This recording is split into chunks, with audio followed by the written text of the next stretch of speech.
Pour conclure cette journée, je vais appeler Véronique Sorano-Stedman, qui dirige le service de restauration des œuvres au Musée national d'art moderne, donc au Centre Georges Pompidou. Ce n'est pas une chose commune, car vous savez tous sans doute, puisque vous êtes des spécialistes ici réunis, que rares sont les musées qui possèdent leur propre atelier de restauration, puisqu'il existe le C2RMF, le Centre de restauration des musées de France. Et elle a une position qui est très singulière, elle est combative, c'est quelqu'un qui a beaucoup d'idées sur la question de la matière. Elle est aussi extrêmement polyvalente dans son métier de restauratrice, puisque elle est connue pour deux grands chantiers, en particulier celui du pavillon de l'Aurore à Sceaux et celui de la Galerie des Glaces au château de Versailles, et tandis qu'elle dirige effectivement l'atelier de restauration du Centre Georges Pompidou et s'intéresse à des œuvres très contemporaines aussi. Je la remercie d'avoir accepté notre invitation et je lui donne la parole pour la matière dans tous ses états.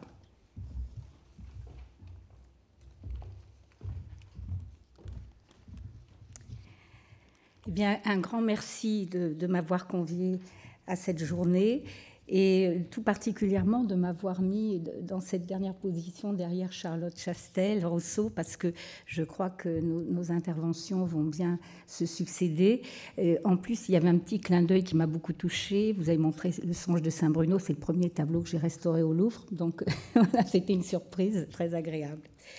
Alors c'est vrai que je voudrais juste dire que j'ai démarré mes études d'histoire de l'art à l'école du Louvre dans les années 70 et qu'à l'époque, la notion de matière était très absente de l'enseignement et c'est un petit peu ce qui m'a poussée vers la restauration parce que en fait, moi j'avais envie d'interroger la matière.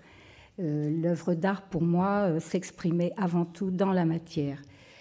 Notre maître à tous, les restaurateurs, Cesare Brandi, dit on ne restaure que la matière et le rôle du restaurateur est de la transmettre. Mais pour la transmettre, encore faut-il pouvoir la lire, l'interpréter, l'identifier, parce qu'en fonction de son âge et des conditions de conservation, la matière évolue jusqu'à parfois disparaître. Et la question qui se pose alors est de savoir si l'œuvre d'art à l'état de ruine est encore identifiable et si l'image peut lui survivre. C'est un survol que je vous propose en quelques 20 minutes, très très rapide, au fil de quelques restaurations que j'ai pu mener, pour justement présenter un petit peu le questionnement qui est celui du restaurateur face à la matière, transformée par des processus naturels, accidentels ou humains, vieillissement, altération, restauration. Il faut dire aussi que les artistes contemporains et modernes nous aident considérablement puisqu'ils sont là pour nous parler de leur matière, qui est encore récente et donc encore très lisible. Ce n'est pas le cas des artistes du passé, bien sûr. Donc le restaurateur doit interroger autrement cette matière au travers de ce qu'il en reste, mais aussi des archives, des traités, du contexte stylistique et d'une bonne connaissance des procédés artistiques. Alors le premier exemple que j'ai choisi est celui de l'icône, parce qu'une icône n'est pas une simple œuvre d'art, c'est d'abord un objet de culte et de dévotion dont la fonction est étroitement liée à l'exécution et aux matériaux. L'icône, ça s'écrit, on écrit une icône selon des règles très précises. À cet égard, on pourrait parler de matière sacrée. La technique d'exécution d'une icône, sans être figée, est néanmoins très codifiée, puisque d'elle dépend le fonctionnement réputé miraculeux de l'image. Dans la grande tradition byzantine, on parle d'ailleurs d'icônes achéropoïètes ou tombées du ciel, non faites de main d'homme. Donc, j'ai choisi cette illustration où l'on voit l'ange qui guide la main de Saint Luc. Saint Luc, qui, dans la tradition aussi, est dit avoir été non seulement un des 4 évangélistes, mais aussi le portraitiste de la Vierge, dont il a fixé les canons principaux de représentation dans l'art byzantin. La Vierge Eleusa, ou Vierge de tendresse, la Vierge orante Pleitera et la Vierge Odigitria, celle qui montre le chemin. La peinture de l'icône, ça s'effectue par étapes, selon des procédés bien définis. Le choix des matériaux naturels que sont l'eau, la craie, le pigment, l'œuf, le bois est significatif. Ce sont les représentants du monde végétal, minéral et animal qui symbolisent la création divine. L'icône se peint sur bois. Le bois est partiellement recouvert de toile pour atténuer les conséquences du jeu sur une préparation qui, elle, est très friable. La préparation est à base de colle animale et de blanc de meudon, ce qu'on appelait en grec le lekvas, qui est en fait aussi le gesso des primitifs. L'exécution repose sur 3 grands principes: le dessin, le travail en flaque, qui fait disparaître la touche, d'où la notion de non fait de main d'homme, et la superposition symbolique de l'ombre à la lumière ou du sombre vers le clair, ce qu'on appelle l'opalescence en peinture. Alors, une icône, c'est fait à partir d'un ton de base pour la carnation qu'on appelle le proplasme, qui est constitué en fait de matériaux, de pigments très naturels, très simples, des ocres, des oxydes de fer, ocre rouge, ocre jaune, terre de sienne, terre d'ombre brûlée, blanc et noir. Et cette première couche qui varie de tonalité brun rouge à brun jaune est déclinée en 3 couches principales ou en multiples de 3, aussi toujours dans une démarche symbolique. Et l'art des primitifs est directement issu de cette tradition technique. Ce qu'on appelle le verdaccio des Siennois est lié à la nuance locale de la terre de Sienne qui est utilisée dans ce mélange. La technique à l'œuf est la même, c'est une détrempe aqueuse qui suppose elle aussi un travail de modelé graphique par petites hachures ou bien un travail de flaque si l'on veut faire disparaître complètement l'effet de la touche. Alors je passe, n'ayant pas beaucoup de temps, je passe sur tous les canons du dessin, de proportion aussi, qui sont extrêmement précis, et sur la symbolique des couleurs. Simplement, j'en viens à ce qui fait l'altération d'une icône et qui est le plus souvent lié à l'usage, c'est-à-dire au culte. Les dépôts de suie, de cire grasse, le brunissement des vernis, les conséquences de la proximité de sources de chaleur, le transport, les manipulations, le bois aussi parfois, d'où la question qui se pose de privilégier soit la dimension historique, on en parlait ce matin, la dimension historique de la matière liée à l'usage, soit l'image elle-même qui est rattachée à une pratique religieuse de portée symbolique et mystique. Alors bien sûr, dans les musées, dans le contexte des musées, c'est la première solution qui est toujours choisie. Par contre, dans le milieu des iconographes, on penche plutôt vers la seconde, en raison justement de la portée symbolique et mystique des icônes. Mais ce qui est important, c'est que la connaissance précise de la tradition technique autorise aussi bien la reconstitution que la lecture de la matière en l'état. Si on confronte par exemple ces 2 icônes qui sont séparées par quelques siècles, une icône ancienne, une icône récente, on est en mesure, on le voit, de reconstituer les couches absentes, étant donné la clarté de la technique qui se laisse lire, même au fil du temps, et le fait que les matériaux sont stables en eux-mêmes, c'est-à-dire il n'y a pas, dans le cas des icônes, de problème de changement de pigment, par exemple. Ce sont des terres qui sont parfaitement stables. Donc ce que l'on voit, par exemple, à gauche, je ne sais pas si ça marche. Oui, vous voyez, ici, on peut parfaitement voir quelles sont les couches qui ont disparu. Et donc, on peut mentalement les reconstituer, à défaut de les reconstituer physiquement. La stratigraphie, elle est connue, elle est précise et elle est codifiée. Donc, elle est reconstituable si on souhaitait la reconstituer. Ce n'est plus le cas dès la Renaissance, lorsque la peinture s'affranchit de la pratique anonyme, codifiée, et tend vers une plus grande complexité, favorisée par l'usage de l'huile, et par l'émergence chez les artistes d'aspiration à la reconnaissance du talent individuel et à la valorisation des procédés nouveaux. Alors j'ai choisi de vous montrer ce bronzino que j'ai restauré il y a quelques années, qui se trouve au musée de Besançon, musée des Beaux-Arts, qui a été peint en 1545, enfin livré en 1545 à Cosme de Médicis à l'occasion de son mariage avec Éléonore de Tolède, et qui a été, dès le mois de septembre, envoyé à Besançon pour être offert à Nicolas Pernaut de Granvelle, qui était un notable envers lequel Cosme de Médicis était redevable. On sait que le tableau a été sali durant le voyage parce qu'à l'époque, les œuvres voyageaient en bateau avec des caisses enduites de poix pour les imperméabiliser, cette colle, la poix très noire. Donc l'œuvre a été placée dans l'oratoire du Palais Granvelle, elle a été restaurée sur la périphérie et puis ensuite, eh bien, elle a vécu sa vie d'œuvre jusqu'à l'arrivée dans le musée de Besançon avec quelques restaurations qui ont dû être reprises parce que, suite à un dégât des eaux, certains mastiques s'étaient détachés. Donc, nous avons eu l'occasion d'intervenir sur cette œuvre. La technique de Bronzino, elle est à la fois complexe et raffinée. Il lui a fallu 7 ans pour achever son travail. C'est une matière qui est très épaisse, c'est pas Léonard de Vinci, on ne voit pas la touche, c'est une matière où la touche est visible, mais c'est une matière très émaillée. Les repentirs sont nombreux, le dessin n'est pas toujours respecté en surface. Vous voyez par exemple ici, alors, je ne vois pas. Au niveau de l'œil, en fait, il y a un œil positionné un petit peu plus bas. Il y a également des repentirs sur le bras du personnage de manche. La palette, là aussi, il y a des repentirs au niveau des yeux et le personnage, au fond, masque une composition complètement différente, positionnée un petit peu plus en hauteur. Bref, la technique est assez complexe, la palette est très raffinée et les superpositions, comme elles sont nombreuses, ont nécessité une étude utilisant toutes les ressources de la science pour lire la surface de la structure.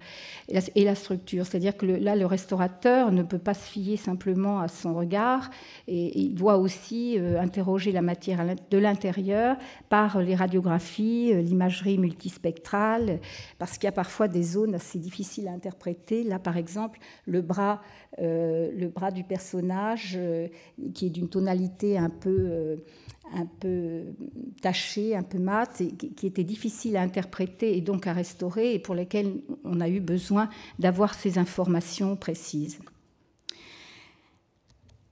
Ce qui est ressorti principalement de cette restauration, c'est l'éclat du bleu, le bleu lapis lazuli, qui est en fait la couleur sur laquelle se construit toute la palette chromatique de Bronzino, avec les lacs de Garance. Et vous savez, le bleu lapis lazuli est pratiquement le seul bleu très stable.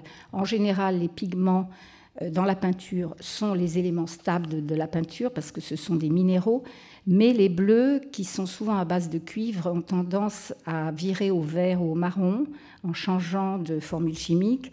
Le lapis lazuli est une exception, c'est un pigment très cher, compliqué à préparer, qui a été abondamment utilisé à dessein par les artistes dans un souci justement d'avoir une couleur très éclatante et magnifique.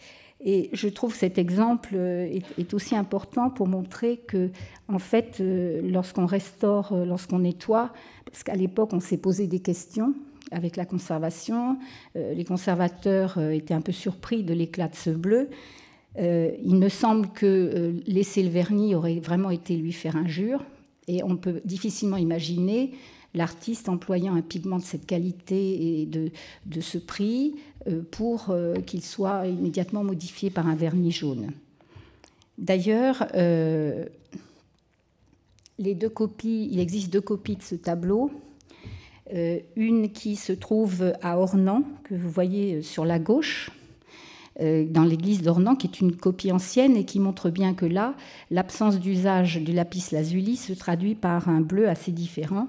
De même, à gauche encore, sur le cliché, la copie qui a été faite par Bronzino lui-même à la demande d'Éléonore de Tolède pour le Palazzo Vecchio et qui est encore en place.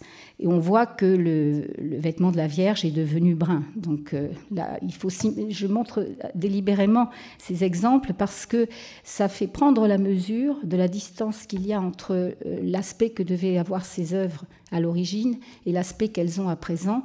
Donc en quoi le vieillissement des matériaux peut influencer la perception qu'on a des œuvres.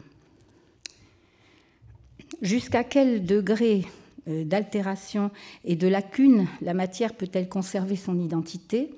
Comment peut-on évaluer les possibilités de récupération de l'image? Alors là, j'ai choisi de vous montrer des tableaux sur lesquels je suis intervenue au Louvre, qui étaient stockés venant de Marly. Il s'agit de 2 toiles peintes en 1699 par Jean Jouvenet, pour celle de droite qui représente l'hiver, et Antoine Coipel à gauche pour le printemps. Alors en fait, elles font partie d'un ensemble de 4 toiles qui avaient été commandées par Louis XIV pour sa dernière résidence à Marly.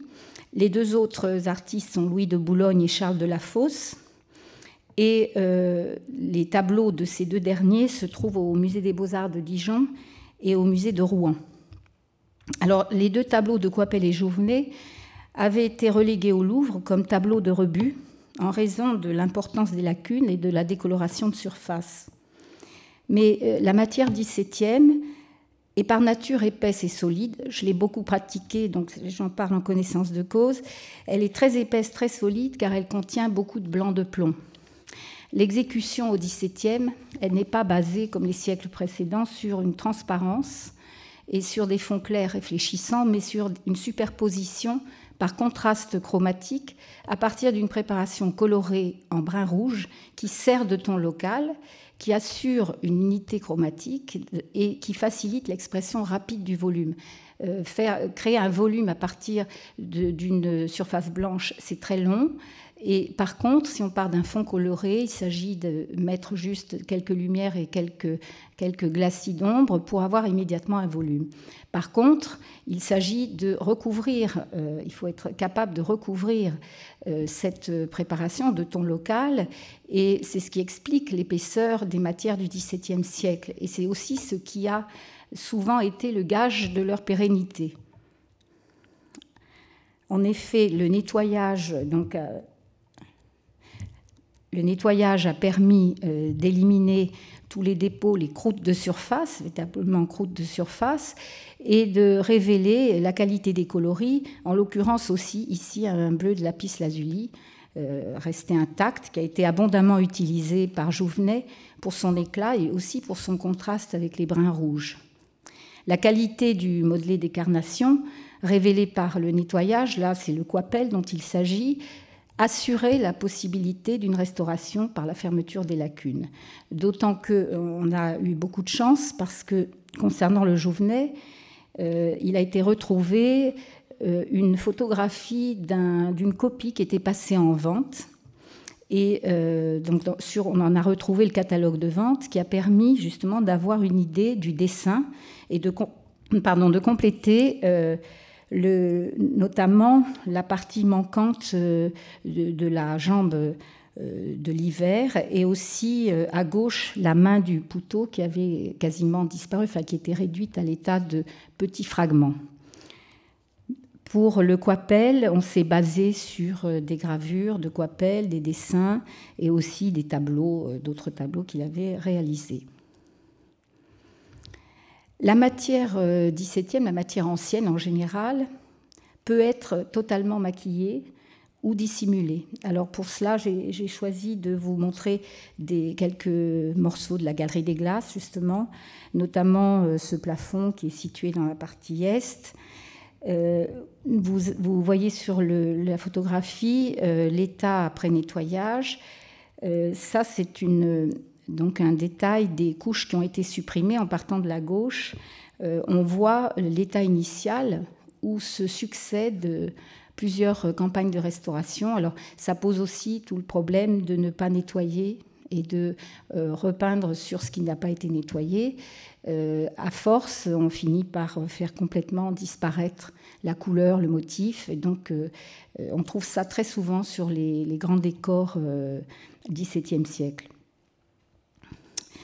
Là aussi, un exemple de la manière dont la matière doit être interrogée et interrogée avec l'aide de la science. Donc, c'est le cas pour ce personnage, par exemple, dont les jaunes, les faux cangiantes, ne sont pas de Lebrun, ne sont pas XVIIe siècle. Et nous avons travaillé avec le C2RMF très étroitement, et c'est les analyses qui ont confirmé que ces rehauts jaunes ne pouvaient pas être du XVIIe siècle, c'est un pigment moderne du XIXe. Et donc, grâce à cette trace, on a pu suivre tous les maquillages des personnages de la galerie. Alors, un autre exemple ici, où vous voyez à droite ce jaune qui englobe de petits accents. Il y a un petit accent ici.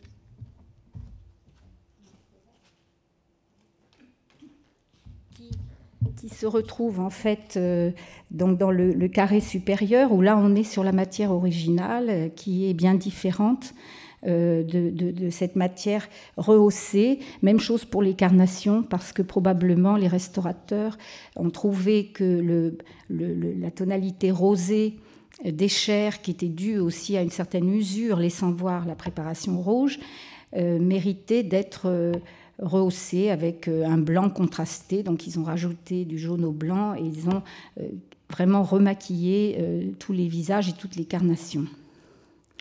Alors un autre exemple assez amusant, c'est sur la Galerie des Glaces. C'est une partie où on a retrouvé ça dans plusieurs endroits. En fait, les portraits qui étaient faits parfois séparément et réincrustés dans la composition générale. Alors là, c'est le cas pour le portrait de Monsieur et du Grand Condé, que désigne Louis XIV, et qui ont été peints isolément donc, sur un fragment de toile, ce qui crée une zone de fragilité et entraîne parfois le détachement de la toile. Donc ici, on a bénéficié de ce détachement, on l'a utilisé pour pouvoir la traiter le support et du coup nettoyer ces portraits. Alors voilà l'aspect avant nettoyage. On voit bien que la matière nous indiquait cette matière bouchée, opaque, avec un dessin très mou, nous indiquait qu'il ne pouvait pas s'agir de la main de Lebrun et que vraisemblablement l'œuvre originale était totalement recouverte. Alors évidemment, se posait la question de savoir s'il restait quelque chose en dessous. Ce fut le cas. Voilà la figure de monsieur, une fois débarrassé des repeints et surmastiqué des surpeints généralisés. Et donc voilà le résultat final. Vous voyez l'état avant, une fois mastiqué, et après reconstitution. Et là, on voit que vraiment les deux matières n'ont rien à voir, non plus que le dessin d'ailleurs, et que la couleur. Alors, le support est aussi parfois une constituante physique de l'œuvre qui a pu être niée, et parce que sa prise en compte est une préoccupation assez récente. Les transpositions qu'on pratiquait très souvent dans le passé révèlent une conception qui dissocie l'image et son substrat au lieu d'une appréhension globale de la matérialité. Et là, je voulais vous donner un exemple justement de modification du support. Donc, j'ai choisi la Cour des comptes, le décor de Chassériau, plus exactement. Donc, Chassériau avait réalisé ce décor entre 1944 et 1948 pour la Cour des comptes qui se trouvait à l'emplacement donc, de l'actuel musée d'Orsay, et bâtiment qui fut incendié en 1871. Faute de toit, l'eau ruisselait sur la peinture et il fallut attendre que la gare d'Orsay, donc la compagnie des chemins de fer, finance la démolition du bâtiment pour décider, j'ai été trop vite, décider de faire des pauses, donc de choisir 19 morceaux dans cette grande composition et de les traiter comme des peintures de chevalet. Donc le décor fut démantelé, ces 19 morceaux furent choisis, envoyés dans des ateliers de restaurateurs où ils ont subi différents traitements et différentes sorts, puisque certains ont même disparu. Le Louvre avait conservé certains morceaux dont la restauration n'était pas achevée, et donc c'est ainsi qu'on nous a confié ce morceau qui représente la force et l'ordre. Donc là, on voit bien que cette composition a été découpée en 6 morceaux et un enduit de transposition. Donc quand on transpose, on retire le support d'origine, donc là en l'occurrence le plâtre, on le remplace par un enduit à l'huile, un enduit gras, coloré, et cet enduit sert à coller la matière picturale sur la toile. Alors le problème, c'est qu'il bouche toutes les fissures et toutes les cassures, et il nous prive, ce faisant, d'avoir une lecture de la matière picturale sur mur, sur la peinture murale, qui est très caractéristique, avec des fissures qui apparaissent assez vite. Et là, on perd complètement cet effet de peinture murale. On a pu reconstituer, grâce à cette photo, qui est une photo de la maison Braun et Clément, qui avait été prise à la demande du comité Chassériau en 1890. On a pu avoir une indication donc, du dessin de l'unité de cette image, et à partir de ça, faire ce qu'on appelle une reconstitution illusionniste.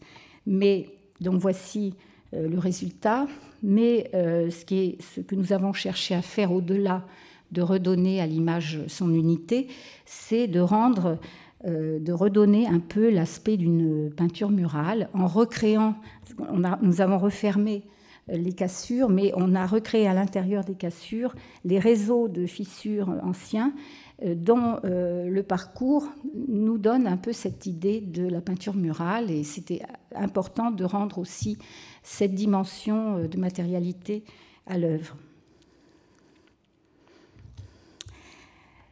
Alors, je vais conclure avec une très, très rapide évocation de problématiques de la pratique artistique moderne et contemporaine, simplement pour dire que l'époque moderne nous plonge dans un rapport complètement différent à la matière, parce qu'elle est non seulement le vecteur privilégié d'expression au cœur du travail de l'artiste, mais elle est souvent même son propos, son sujet. Et nous, les restaurateurs, on est plus facilement à l'aise pour lire cette matière puisqu'elle s'impose d'elle-même. C'est une matière qui est totalement libérée, lisible, revendiquée. Elle s'empare un peu de tous les matériaux. C'est aussi une matière qui est très vulnérable parce que là, on est confronté non plus à des problèmes d'interprétation, mais plutôt à des problèmes techniques, notamment dans les œuvres mates de ce type. Et c'est aussi, alors j'ai voulu, elle est parfois très complexe, donc j'ai voulu vous en donner un petit exemple en parlant de la pratique de Picabia. On a parlé tout à l'heure des artistes modernes et contemporains qui interrogeaient l'art du passé. C'est un peu le cas de Picabia aussi, qui s'est beaucoup amusé de façon allusive avec les techniques du passé. C'est un artiste très, très complexe. Alors là, je vous donne un exemple d'un tableau qui appartient au Centre Pompidou et qui a fait l'objet d'une radiographie au C2RMF il y a quelques années, permettant de voir qu'il y a plusieurs compositions sous-jacentes. Et c'était chez Picabia assez fréquent. On sait que, par exemple, il avait fait une exposition dans les années 50 qui n'avait pas marché, où il avait fait des portraits très, très classiques. Et il a repris tous ces tableaux et il a repeint par-dessus avec de l'acrylique et d'une manière, comme vous le voyez un peu ici, aussi très colorée, un peu géométrique, qui n'a plus rien à voir. Il a aussi utilisé toutes sortes, comme à l'époque, comme ses contemporains, toutes sortes de matériaux, des collages. Il a aussi abondamment usé du ripolin. Donc, voilà, c'est un artiste assez significatif qui a pratiqué aussi cette période de la peinture transparente où il utilisait beaucoup de jus gras très transparents pour avoir cet effet justement de lecture de différents niveaux. Et parfois, alors, on a des cas assez intéressants d'évolution de la matière, évolution totalement imprévisible, dont on peut se demander s'il l'a vu. C'est d'ailleurs fort possible, et c'est aussi fort possible qu'il s'en soit beaucoup amusé. Alors, vous voyez ici les couches superficielles. Il a peint, en fait, en superposant des couches grasses, ce qui a provoqué une rétraction en surface, et donc la matière s'agglomère sous forme de petits amas, et ça donne un aspect extrêmement étrange à la surface. Voilà, donc je conclus en bouclant un peu la boucle. avec Yves Klein, parce que Yves Klein, comme l'icône, c'est aussi un procédé précis de mise en œuvre qu'on connaît. Le choix de l'or, c'est aussi l'aspiration à une transcendance de la pratique artistique proche du sacré, icône moderne qui confronte le restaurateur à la puissance et au mystère de la matière. Merci.